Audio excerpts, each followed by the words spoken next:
출애굽기 20장 14절. 출애굽기 20장 14절, 오늘 제목과 같은 가늠하지 말라입니다. 오늘 우리가 살펴본 내용이죠. 지난 시간에 살인하지 말라라는 계명을 살펴보면서 죄범한 인간이 마음에 살인의 뿌리라고 하는 악한 본성이 들어있다라는 것을 확인했습니다.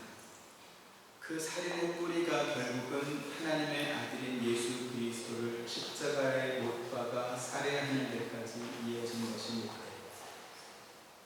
이것은 우리가 살인죄를 범하지 않았다 할지라도 살인의 뿌리와도 같은 형제를 미워하는 마음을 품은 것도 살인이기 때문에 그 죄에서 벗어날 길은 없다라는 것을 가르쳐 줍니다. 그래서 베드로와 사도들이 복음을 전할 때 너희가 예수 그리스도를 십자가에 못 박아 죽였다라고 하면서 그들 모두가 합심하여 예수님을 죽인 공범이었다 이렇게 지적했던 것이지요. 사도행전 2장 36절 같이 봅니다. 시작. 그런즉 이스라엘 온 지식은 확실히 아니지니 너희가 십자가에 못 박은 이 예수를 하나님이 주와 그리스도가 되게 하셨느니라 하니라. 지금 이 말씀은 예수님의 십자가 죽음을 목격했던 사람들, 또는 예수님을 십자가에 못 박으라고 외치면서 빌라도 총독을 협박했던 사람들에게만 해당하는 그러한 말씀은 아닙니다. 만약에 그렇게 해석한다면 이 예수를 하나님이 주와 그리스도가 되게 하셨느니라 라고 하신 이 말씀 역시 오직 그 사람들에게만 해당되기 때문에 그렇습니다. 그들은 시기심에 빠져서 또는 바리새인과 대제사장에게 선동되어서 또는 군중 심리 속에 숨어버린 비겁함으로 예수님을 십자가에 못 박으라고 외쳤을 것입니다. 하지만 그 이유와 원인이 무엇이 되었든지 간에 그들은 예수님을 죽인 살인죄에 동참했던 것입니다. 그래서 베드로의 지적을 들었던 사람들은 이제 우리가 어떻게 하면 좋겠는가 라고 하면서 걱정했던 것이지. 2장 37절 38절 계속 봅니다. 그들이 이 말을 듣고 마음에 찔려 베드로와 다른 사도들에게 물어 이르되 형제들아 우리가 어찌할꼬 하거늘 베드로가 이르되 너희가 되게 하여 각각 예수 그리스도의 이름으로 세례를 받고 제사를 받아라. 그리하면 성령의 선물을 받으리니. 살인의 뿌리에 속한 마음을 가지고 있는 우리는 그 뿌리에서 나오는 살인죄의 꽃과 열매를 우리 자신의 힘으로는 어찌 해볼 방법이 없습니다. 없앨 수 없다는 것이죠.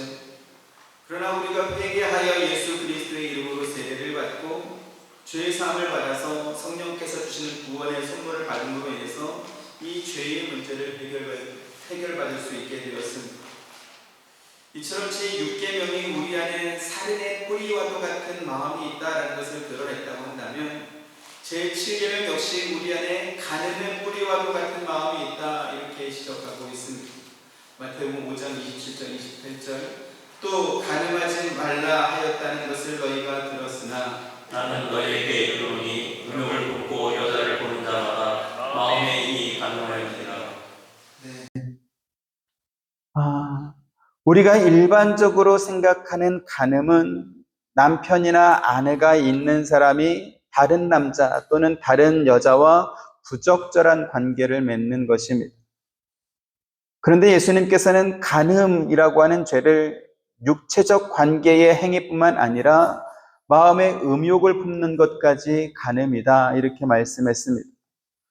앞서 살인하지 말라라고 했던 그 계명처럼 간음죄는 부적절한 행동이 있어야만 성립되는 것이 아니고 간음죄가 인간 마음속에 이미 잠재되어 있다 이렇게 말씀하는 것입니다. 그러면 예수님께서 마음의 생각까지도 간음죄라고 이렇게 넓게 지적한 이유는 무엇일까요? 너희 마음속에 생기는 음욕까지도 너희는 잘 다스려야 된다 이렇게 말씀한 것일까요? 사람이 자기의 행위를 절제하고 다스릴 수는 있겠지만 그러나 마음에서 일어나는 미움이랄지 혹은 음욕과 같은 생각까지도 일어나지 못하도록 다스릴 수 있는 사람은 없습니다. 더 정확하게 말씀드리면 악한 생각이 일어날 때 의도적으로 다른 생각을 해서 그것을 없앨 수 있다 할지라도 이미 악한 생각이 일어난 것 자체가 마음에 악이 존재한다는 것을 보여주고 있는 것입니다. 그래서 예수님께서는 인간의 죄가 행위의 결과에 따라서 결정되는 것이 아니고 마음에서부터 비롯된다라는 것을 가르쳐 주기 위해서 이렇게 말씀하셨습니다. 마태복음 5장 20절 같이 봅니다. 내가 너희에게 이르노니 너희 의가 서기관과 바리새인보다 더 낫지 못하면 결코 천국에 들어가지 못하리라. 서기관과 바리새인들은 율법을 실천하고 의를 행함으로 천국에 들어갈 수 있다, 이렇게 가르쳤습니다. 하지만 천국은 의를 행해서 가는 곳이 아니고요, 죄가 없어야만 갈 수 있습니다. 마태복음 5장 29절 30절, 만일 내 오른 눈이 너로 실족하게 하거든 빼어내버리라. 네 백체 중 하나가 없어지고 온몸이 지옥에 던져지지 않는 것이 유익하며, 또한 만일 내 오른손이 너로 실족하게 하거든 찍어내버리라. 내 백체 중 하나가 없어지고 온몸이 지옥에 던져지지 않는 것이 유익하니라. 네. 예수님께서는 죄를 범한 눈과 손은 절대로 천국에 들어가지 못한다, 이렇게 가르쳐주고 있습니다. 그래서 온전한 눈과 온전한 손을 가지고 지옥에 던져지는 것보다는 차라리 한쪽 눈을 빼버리거나 한쪽 팔을 찍어버린 후에 천국에 가는 것이 더 낫다, 이렇게 지금 말씀하고 있습니다. 자, 그러면 죄를 범한 오른쪽 눈이나 오른쪽 팔을 잘라버리면 그러면 죄의 문제가 해결됩니까? 죄의 실행을 한쪽 눈이나 한쪽 손이 했다 할지라도 그 뿌리는 인간의 마음에 있다, 이렇게 말씀드렸습니다. 그래서 한쪽 눈과 한쪽 팔을 잘라버린다 할지라도 인간의 마음속에서 끊임없이 솟아나는 이 죄의 성향이나 죄의 물줄기를 끊어낼 방법은 없습니다. 이번에는 오른쪽 눈이 죄를 범했지만 다음번에는 왼쪽 눈이 죄를 범할 수도 있고요. 이번에는 오른쪽 다리가 죄를 범했지만 다음번에는 내 입술이 죄를 범할 수도 있을 것입니다. 자, 그러면 그렇게 죄를 범할 때마다 우리 몸을 구성하는 하나의 지체를 한 번은 오른쪽 눈을 빼고 한 번은 입을 빼버리고 한 번은 다리를 빼버리고 이렇게 다 빼버리면 그러면 그 사람을 온전한 사람이라고 말할 수 있겠습니까? 그래서 예수님의 이 말씀은 몸이 더 중요하냐 혹은 그 몸을 구성하는 지체 하나가 더 중요하냐라고 묻는 것처럼 보이지만 사실은 몸과 지체를 분리할 수 없다라는 것을 지금 말씀하고 있는 것입니다. 예수님께서 하신 말씀이 몸과 지체를 분리할 수 없다, 몸과 지체는 사실상 하나이다 라고 한다면 그래서 우리가 생각해야 될 귀한 말씀이 있습니다. 그건 뭐냐면 예수님께서 당신과 우리와의 관계가 서로 한 몸이다, 이렇게 말씀한 것이지. 요한복음 15장 5절 6절, 나는 포도나무요 너희는 가지라. 그가 내 안에 내가 그 안에 거하면 사람이 열매를 많이 맺나니 나를 떠나서는 너희가 아무것도 할 수 없음이라. 사람이 내 안에 거하지 아니하면 가지처럼 밖에 버려져 마르나니 사람들이 그것을 모아다가 불에 던져 사르느니라. 네, 예수님께서 자신을 포도나무로 우리를 그 나무에 붙어있는 가지라고 말씀하셨다라는 것은 예수님과 우리가 하나의 몸과 같은 관계이다라고 말씀하신 것입니다. 그래서 이것은 예수 그리스도의 십자가 대속으로 구원받은 우리는 우리의 어떤 현재 위치가 어디에 속해 있는지 그 신분과 자리를 확인해 주는 말씀입니다. 따라서 우리가 예수 그리스도가 머리이신 한 몸의 지체인 것을 분명히 알고 있다면 그 한 지체에 불과한 우리는 더 중요한 몸을 떼어내고는 생각할 수 없는 것입니다. 무슨 말씀입니까? 앞서 마태복음 말씀에서 만약 우리 몸의 한 지체인 한쪽 눈이나 한쪽 팔이 죄를 범하거든 그것을 찍어내버리고 천국에 가는 것이 낫다, 예수님께서 그렇게 말씀하지 않았습니까? 그런데 만약에 우리가 예수님의 몸에 붙어있는 지체라고 한다면 그 지체가 죄를 범하고 잘못했다고 해서 예수님께서 찍어내버리고 너는 오지 마 이렇게 버리시겠습니까? 그럴 수 없다라는 것이죠. 그러면 도대체 어쩌라는 것입니까? 그러면 죄를 범하고 잘못해도 상관없다, 괜찮다 이런 말씀일까요? 그래서 이 말씀은 너희는 예수 그리스도의 몸을 구성하는 지체이니 너희가 무엇을 하든지 예수 그리스도와 한 몸으로 연합된 관계인 것을 늘 생각하며 살아야 된다라는 말씀인 것입니다. 따라서 여자를 보고 마음에 음욕을 품는 것도 마음에 이미 가늠한 것이다 라고 하신 예수님의 이 말씀은 네가 품은 그 음욕의 마음은 너의 몸인 예수 그리스도를 더럽히는 간음이다, 이러한 뜻입니다. 다시 말씀드려서 예수님의 지체 가운데 하나인 우리가 우리의 몸인 예수 그리스도를 생각하지 않고 자기 자신을 위해서 하는 모든 행위들은 결국 예수님의 몸을 더럽히고 해롭게 하는 그러한 행위가 된다라는 것이지. 서기관과 바리새인들이 가르쳤던 의가 무엇이었습니까? 예수 그리스도와 상관없이 자기들이 율법을 지키고 자기들이 의를 행해서 구원을 얻겠다, 천국에 가겠다라는 것이었습니다. 그런데요, 그들이 지켰다는 율법, 그들이 말하는 의가 도대체 무엇인가요? 계속해서 마태복음 5장 31절 32절 또 일러스되 누구든지 아내를 버리려거든 이혼 증서를 줄 것이라 하였으나 나는 너희에게 이르노니 누구든지 음행한 이유 없이 아내를 버리면 이는 그로 간음하게 하며 또 누구든지 버림받은 여자에게 장가드는 자도 간음함이니라. 네, 지금 바리새인과 서기관들은 이혼 증서만 써주면 아내를 버려도 된다, 그렇게 가르쳤습니다. 그건 율법을 지키는 것이다. 그것은 하나님 보시기에 의라는 것이죠. 하지만 예수님께서는 그 결혼이 하나님께서 짝지어 주신 것이기 때문에 남편이 아내에게 이혼 증서 하나만 써주면 언제든지 버려도 된다, 이러한 뜻이 아니라고 지금 말씀하는 것입니다. 같은 맥락에서 바울은 이 결혼이 하나님께서 그리스도 안에서 맺어주신 언약의 관계 안에 있는 것이다, 이렇게 가르쳐주고 있습니다. 에베소 5장 22절부터 33절 아내들이여 자기 남편에게 복종하기를 주께 하듯 하라. 이는 남편이 아내의 머리됨이 그리스도께서 교회의 머리됨과 같음이니 그가 바로 몸의 구주시니라. 그러므로 교회가 그리스도에게 하듯 아내들도 범사에 자기 남편에게 복종할지니라. 남편들아 아내 사랑하기를 그리스도께서 교회를 사랑하시고 그 교회를 위하여 자신을 주신 같이 하라.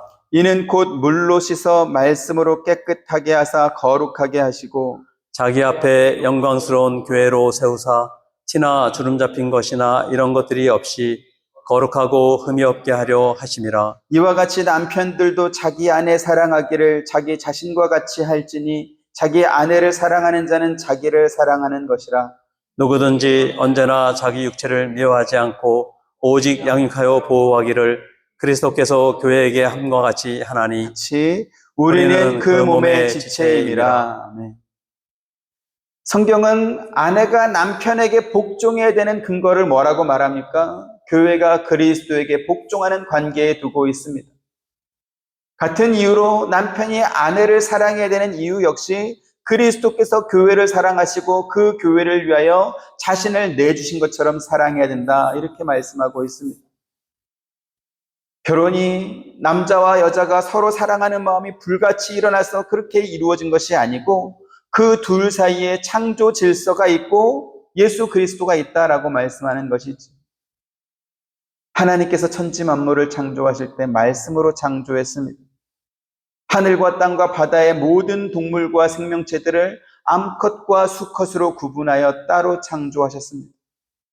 하지만 사람을 창조하실 때는 남자와 여자를 서로 다른 별개의 개체로 창조하지 않으시고 남자의 몸에서 취한 갈비뼈를 가지고 여자를 만드셨습니다.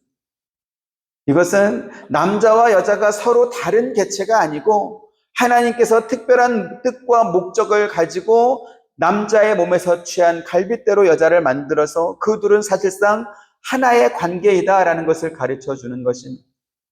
마가복음 10장 6절부터 9절 창조 때로부터 사람을 남자와 여자로 지으셨으니 이러므로 사람이 그 부모를 떠나서 그 둘이 한 몸이 될지니라. 이러한즉 이제 둘이 아니요 한 몸이니 그러므로 하나님이 짝지어 주신 것을 사람이 나누지 못할지니라 하시더라. 네.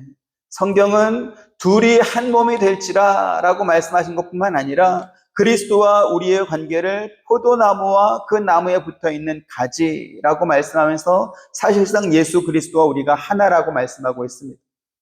그뿐만 아니라 예수님께서는 아버지와 그리스도가 하나인 것처럼 우리도 그리스도 안에서 하나님과 하나 된 것을 믿게 해달라 이렇게 또 기도하고 있습니다. 요한복음 17장 21절부터 23절 아버지여 아버지께서 내 안에 내가 아버지 안에 있는 것 같이 그들도 다 하나가 되어 우리 안에 있게 하사 세상으로 아버지께서 나를 보내신 것을 믿게 하옵소서.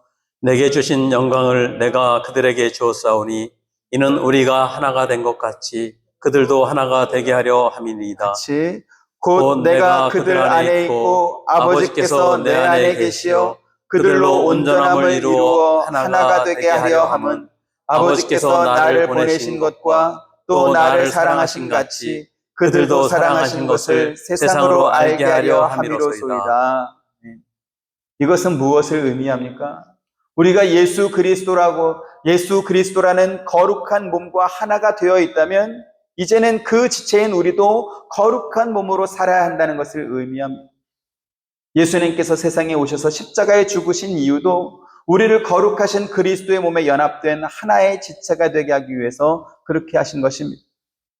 우리가 이처럼 그리스도의 몸에 연합된 지체인 줄 알고 살아간다면 그리스도 안에서 우리 자신은 자기를 부인하는 삶을 살 수밖에 없을 것입니다.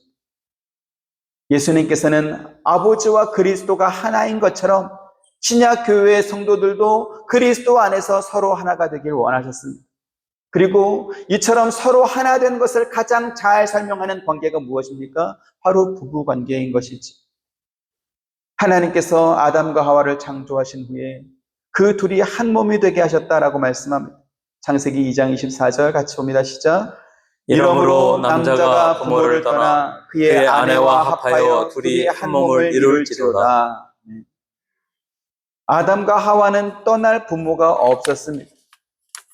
하지만 하나님께서는 이제 아담과 하와 이후에 앞으로 있게 될 혼인의 원칙이 이 연합의 관계에서 이루어지는 것을 말씀하신 것입니다.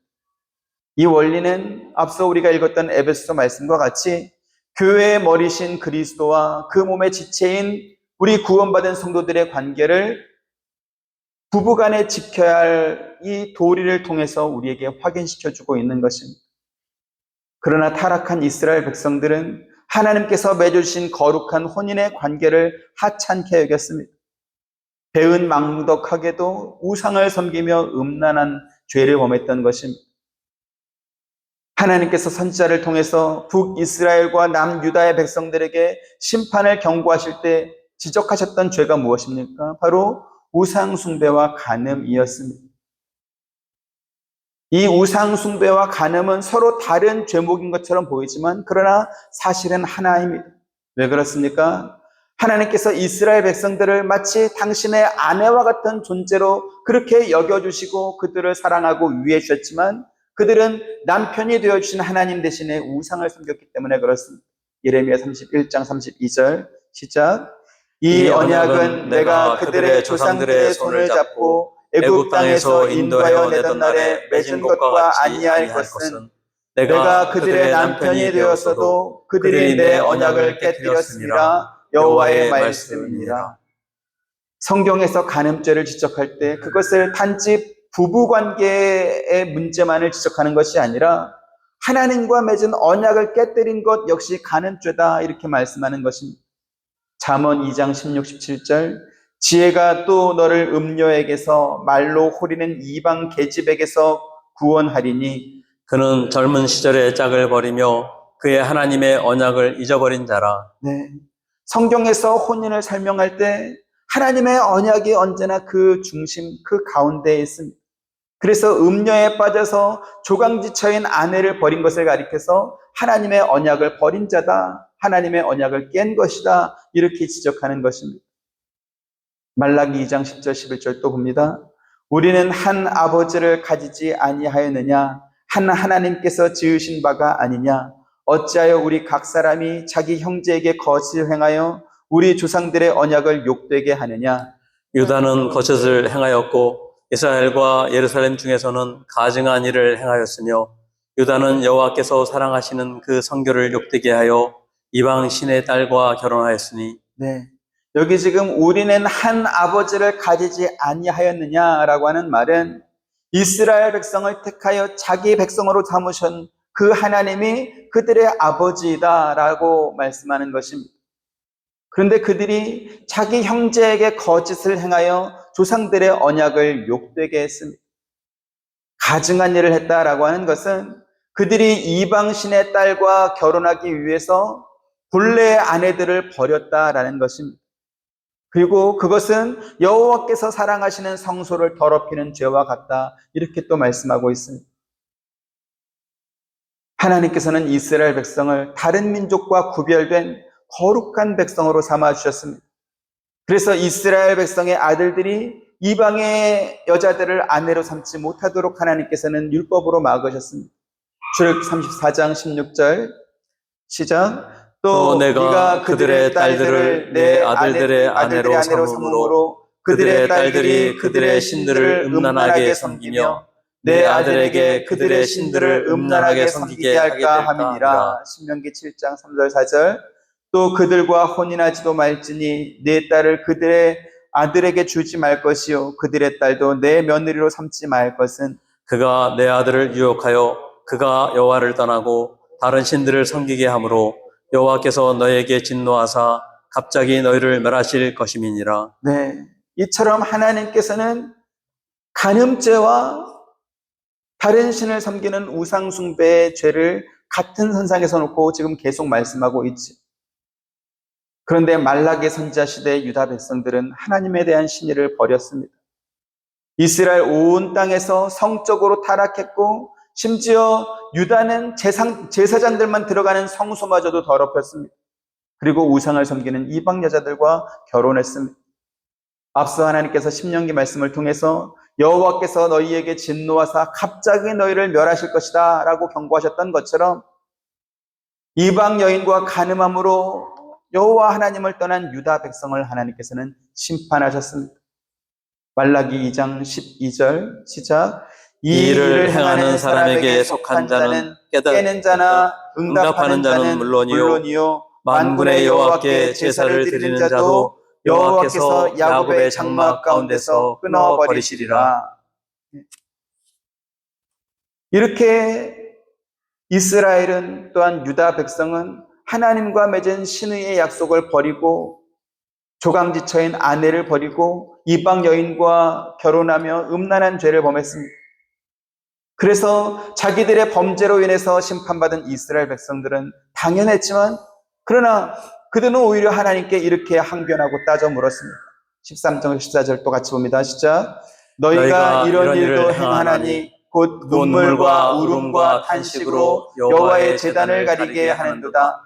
그러므로 여호와께서 다시는 너희의 봉헌물을 돌아보지도 아니하시며 그것을 너희 손에서 기꺼이 받지도 아니하시거늘 너희는 이르기를 어찌 됨이니까 하는도다. 지금 이스라엘 백성들, 유다 백성들이 항변하는 게 무엇입니까? 왜 하나님은 우리가 드리는 제물에 무관심하고 그 제물을 기쁘게 받지 않느냐라고 하면서 눈물로 여호와의 단을 적시고 울며 탄식하며 그 이유를 하나님께 따져 물었다라는 것이죠. 여러분 기가 막히지 않습니까? 자기들이 하고 싶은 성적 범죄를 마음껏 저질렀습니다. 이스라엘 온 땅과 예루살렘에서 행했을 뿐만 아니라 심지어 하나님의 성소마저도 더럽혔던 자들입니다. 그런데 그와 같은 죄를 범하고도 단지 하나님께 제물만 잘 드리고 많이 드리면 하나님께서 그 제물을 기쁘게 이렇게 받아줘야 됩니까?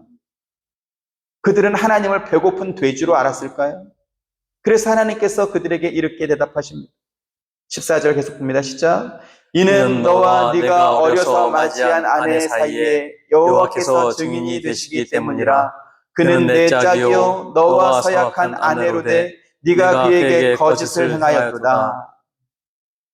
어려서 결혼한 너의 아내에게 신실하지 않았다.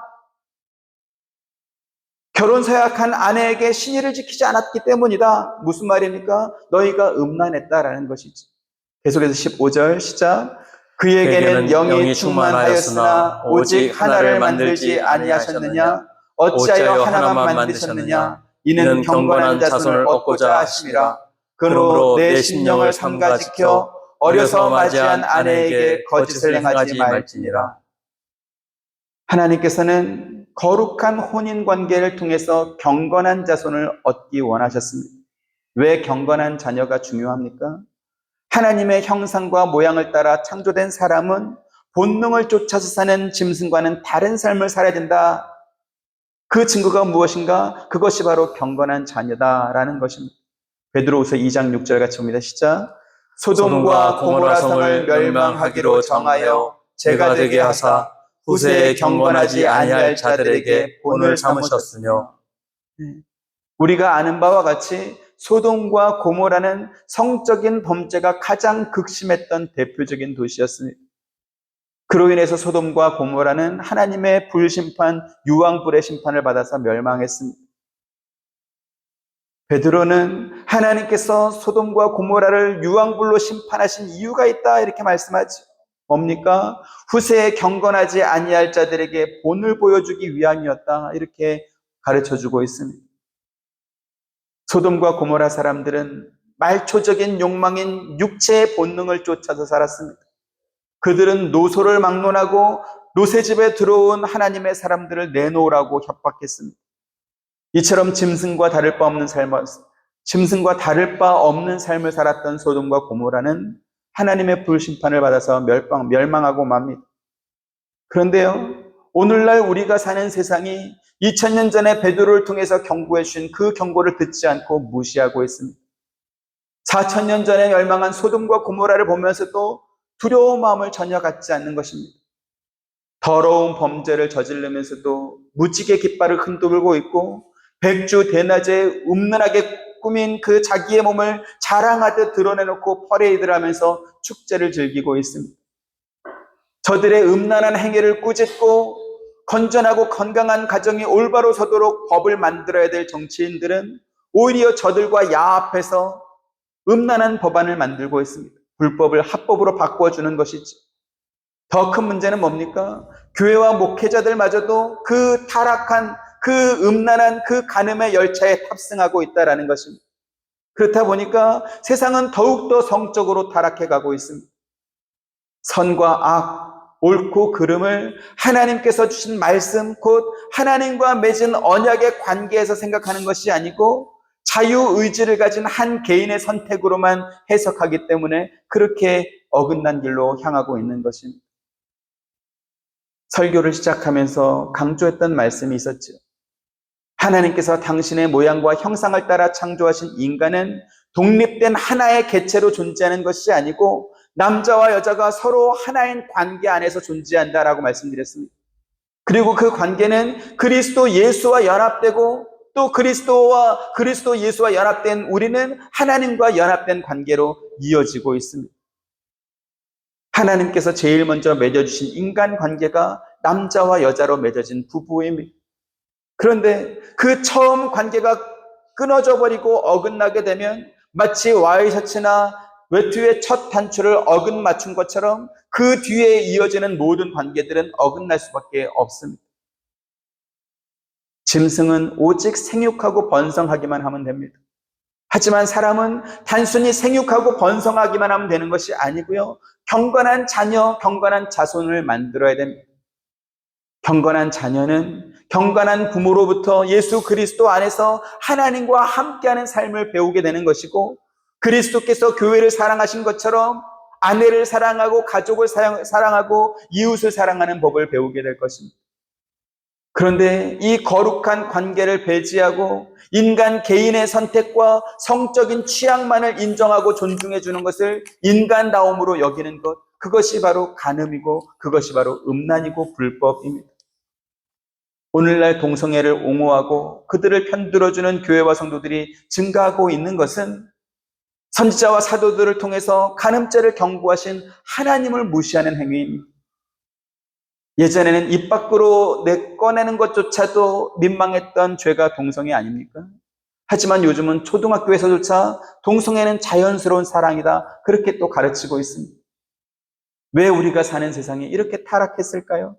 심지어 이렇게 동성애가 만연한 이 타락한 세상을 살고 있음에도 불구하고 구원받은 성도들조차 무엇이 잘못되는지 모르고 심지어 강단에서 설교하는 목사들조차 그것은 자연스럽고 괜찮은 것이다 이렇게 말하는 이유가 도대체 무엇일까요?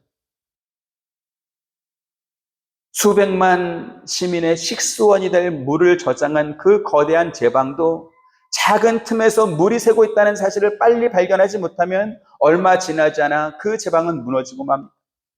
그러면 그 작은 틈이 무엇일까요? 바로 하나님께서 짝지어주신 관계입니다. 바리새인들이 예수님을 시험하기 위해서 사람이 어떤 이유가 있으면 그 아내를 버리는 것이 옳으니까 이렇게 질문했습니다.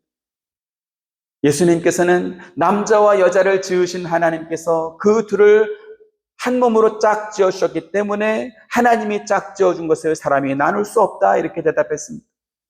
그러자 바리새인들은 예수님께 이렇게 따져 묻습니다. 어찌하여 모세는 이혼 증서를 주어서 버리라 그렇게 명하셨습니까? 모세가 그렇게 명했으니까 이혼 증서만 써주면 되는 것 아닙니까? 정당하게 이혼 증서만 써주면 우리는 율법을 지킨 것입니다. 이렇게 예수님께 말했던 것이죠. 그때 예수님께서 바리새인들에게 이렇게 말합니다. 모세가 그와 같은 법을 준 이유는 너희 마음의 완악함 때문이다.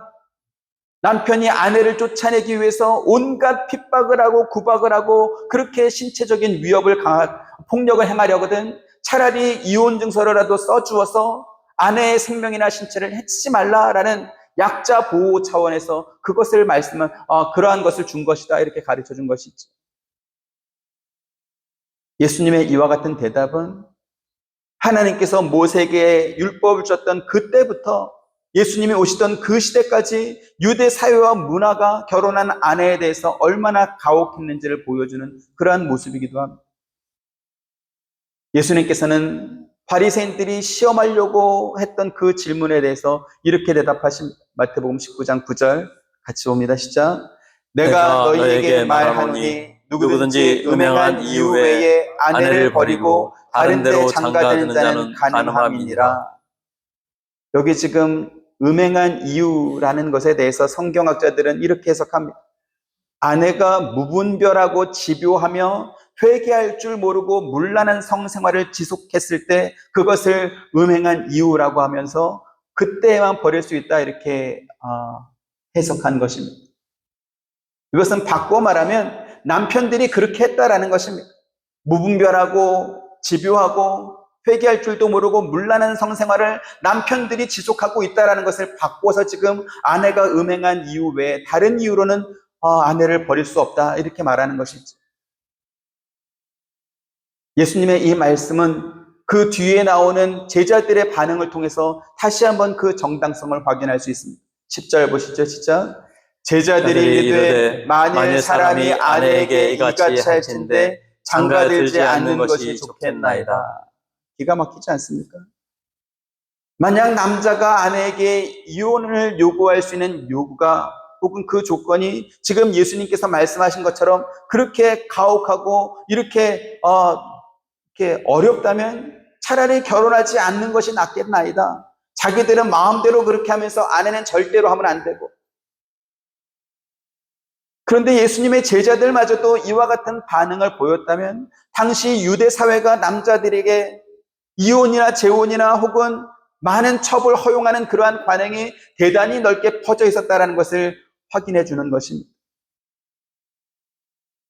예수님께서는 하나님께서 짝지어 주신 결혼이라는 관계를 수시로 변하는 인간의 감정이나 혹은 성적인 이끌림, 취향의 기준을 두고 할 수 없다 이렇게 말씀하고 있습니다. 하지만 인간은 하나님께서 주신 이 율법을 자기에게 유리하게 이렇게 해석을 해서 이혼 증서만 써주고 헤어지면 그러면 율법은 어긴 것이 아니지 않느냐 이렇게 생각했던 것이지. 여러분 이 말씀을 다시 한번 자세히 보시면 이혼을 요구할 수 있는 사람은 오직 남편에게만 있습니다.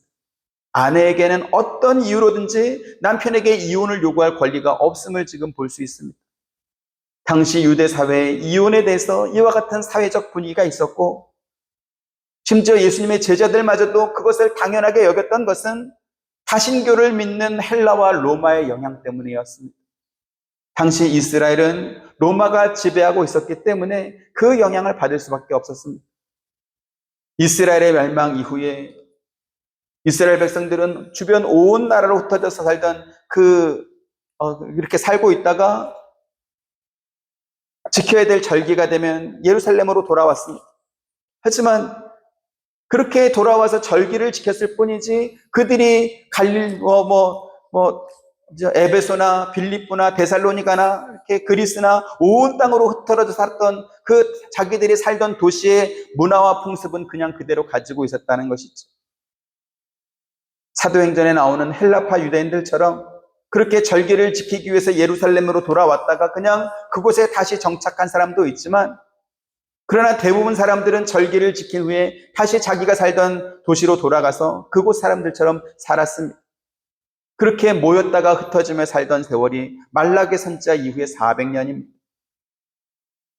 그렇다 보니까 예수님 당시에 이스라엘 백성들은 하나님께서 가나안 족속들을 모두 물리치고 그 땅을 차지하라고 했던 그 시대의 사람들과도 달랐던 것입니다. 사실 이스라엘 백성들은 가나안 정착 시기에도 하나님께서는 그곳에 사는 가나안 거민들을 모두 내쫓고 그리고 거기에서 살라라고 말씀했지만 그들을 남겨둠으로 인해서 그들이 섬기던 우상 문화를 그대로 답습했고, 그로 인해서 나중에 이제 이스라엘이 멸망하게 되는 그러한 원인이 됩니다. 그런데요, 예수님 당시의 사람들은 그때 사람들과 또 다른 것이죠. 왜요? 자기 나라가 없었던 시대를 살고 있었기 때문에 우상의 종교와 이방 문화의 풍습에 더욱더 물들 수밖에 없는 그러한 삶을 그들이 살고 있었기 때문에 그렇습니다. 그 결과 어떻게 됐습니까? 예수님의 제자들마저도 지금 예수님 말씀하신 것을 듣고, 야, 이혼의 조건이 그렇게 까다롭다면 차라리 결혼하지 않는 것이 낫겠다, 이렇게 생각할 정도가 된 것이죠. 지극히 남성 중심의 사고방식이고, 남자들은 마음대로 살아도 되고 여자는 절대로 그렇게 하면 안 되는 그러한 어떤 이상한 사고방식을 그들이 가지고 있었던 것입니다. 그러면서도 당연하게 여겼던 것이죠. 오늘 우리가 살아가는 이 시대는 간음을 대수롭지 않게 여기는 시대입니다. 오히려 모든 사랑은 아름다운 것이라는 억지 논리로 미워하기까지 합니다. 그러나 우리가 지금까지 성경을 통해 살펴본 것처럼 우리는 나 홀로 독립적으로 존재하는 그러한 사람들이 아니고요, 그리스도와 연합된 그리스도의 몸을 이루는 한 지체인 것입니다. 그래서 우리는 무엇을 하든지 우리의 몸이신 그리스도를 먼저 생각하며 살아야 되는 것입니다. 우리의 생각이나 행동이나 습관이나 또는 삶의 기준이 그리스도를 중심으로 이루어져야 된다는 것이고요, 또 그리스도와 하나이신 하나님이 기준이 되어야 된다는 뜻입니다. 이 원리를 우리는 절대로 잊으면 안 될 것입니다. 또 이것을 다른 어떤 논리나 어떤 이상이나 어떤 가치와 바꾸면 안 될 것입니다. 예수님을 시험하려고 이혼의 기준을 물었던 바리새인들은 하나님께서 왜 모세를 통해서 그들에게 아내에게 이혼 증서를 써주라고 말했는지 그들은 몰랐습니다.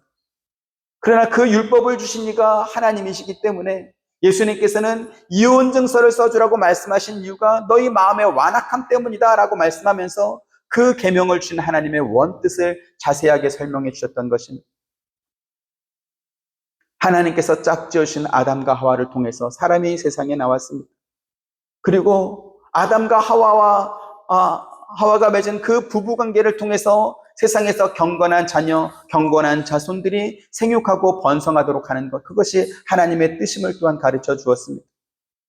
그러나 우상의 종교와 이방 문화와 풍습에 물들은 이 이스라엘 백성들은 그들이 마땅히 지녀야 될 거룩함과 경건함을 버려버리고 음란함과 방탕함에 빠졌습니다. 그렇게 하나님께서 당신의 뜻 안에서 하나로 묶어주신 이 부부관계가 깨져버리고 나니까 이제는 인간이 이성 없이 사는 짐승들처럼 자기 본능과 욕구를 쫓아 사는 그러한 세상이 되고 만 것입니다. 그리고 이 관음죄는 시대를 불문하고 인간 역사에서 계속 반복되고 있으며 더욱더 심해져 가고 있습니다. 더 최악인 것은 무엇입니까? 자기들의 부끄러운 행위를 정당화하려고 불법을 학법으로 만들고 또 인권이라는 허울 좋은 명분으로 동성애를 아름다운 사랑으로 포장하고 있는 것입니다. 자주 말씀드리지만 오늘날은 인권이라는 탈을 쓴 거짓말과 거짓 선동이 교회 안에서 더욱더 활개치고 있습니다. 그래서 교회의 성도들이 세상 사람들보다 더 빨리 선동되고 더 빨리 타락으로 가고 있습니다.